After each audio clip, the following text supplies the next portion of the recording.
28 ফেব্রুয়ারির যুক্তরাষ্ট্র ইসরায়েলি হামলায় ইরানের সর্বোচ্চ নেতা আয়াতুল্লাহ আলী খামেনি নিহত হন। তারপর থেকে এই যুদ্ধ আর শুধু ইরান বনাম ইসরায়েল নেই, এটা এখন ঘাঁটি, জোট, তেলপথ, আকাশপথ আর মহাশক্তির কূটনীতির যুদ্ধ। সবচেয়ে বড় প্রশ্ন হলো, এই সংঘাতের আসল কেন্দ্র এখন কোথায়? উত্তরটা খুব সম্ভবত তেহরানেরও না, তেল আবিবেও না। উত্তরটা হলো হরমুজ প্রণালী। পৃথিবীর মোট তেল ও এলএনজির প্রায় 20% এই সরু জলপথ দিয়ে যায়। অর্থাৎ এখানে আগুন মানে শুধু মধ্যপ্রাচ্যের আগুন নয়, এটা বিশ্ব অর্থনীতির গলায় চাপ। আর ইরান ঠিক সেই জায়গাটিকেই এখন কৌশলগত চাপের মূল অস্ত্র বানিয়েছে। এই জায়গাতেই ডোনাল্ড ট্রাম্পের ভাষা আরও কঠোর হয়েছে। তিনি বলছেন, যারা হরমুজ সচল রাখতে যুক্তরাষ্ট্রকে সাহায্য করবে না, ওয়াশিংটন সেটা মনে রাখবে।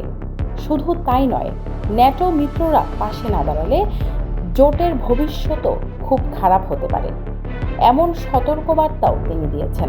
অর্থাৎ যুদ্ধ এখন ক্ষেপণাস্ত্রের পাশাপাশি লয়ালিটি টেস্টেও পরিণত হয়েছে।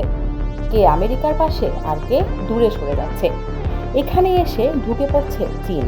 ট্রাম্প ইঙ্গিত দিয়েছেন, মাসের শেষে বেইজিংয়ে শি জিনপিংয়ের সঙ্গে তার বহুল আলোচিত বৈঠক তিনি পিছিয়ে দিতে পারেন। কারণ তার যুক্তি, চীন মধ্যপ্রাচ্যের এই অঞ্চল থেকে বিপুল পরিমাণ জ্বালানি পায়, তাই হরমুজ নিরাপদ রাখার প্রশ্নে বেইজিং নিরপেক্ষ থাকতে পারে না। অর্থাৎ ইরান যুদ্ধ এখন শুধু বোমা আর ড্রোনের বিষয় নয়, এটা যুক্তরাষ্ট্র চীন সম্পর্কের ভেতরেও নতুন চাপ তৈরি করছে। কিন্তু ট্রাম্পের এই চাপের জবাব সবাই একভাবে দিচ্ছে না। জাপান স্পষ্ট বলেছে, তারা এখনও হরমুজের এসকর্ট মিশনে যাচ্ছে না।